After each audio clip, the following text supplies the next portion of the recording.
Pattern feature improvements. In ZW3D 2024, we optimized the efficiency of pattern features. Compared with ZW3D 2023, the result of pattern features can be generated more quickly, saving a lot of time. Now, let's compare the efficiency of pattern features in ZW3D 2023 and 2024. Timer starts.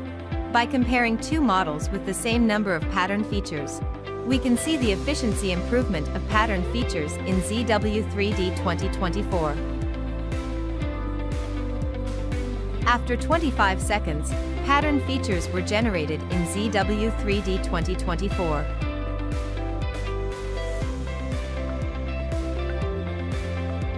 After 289 seconds, pattern features were generated in ZW3D 2023. From the result, the time it took to generate pattern features in ZW3D 2024 was over 80% less than in ZW3D 2023. And the efficiency improvement is bigger if there are more number of pattern features.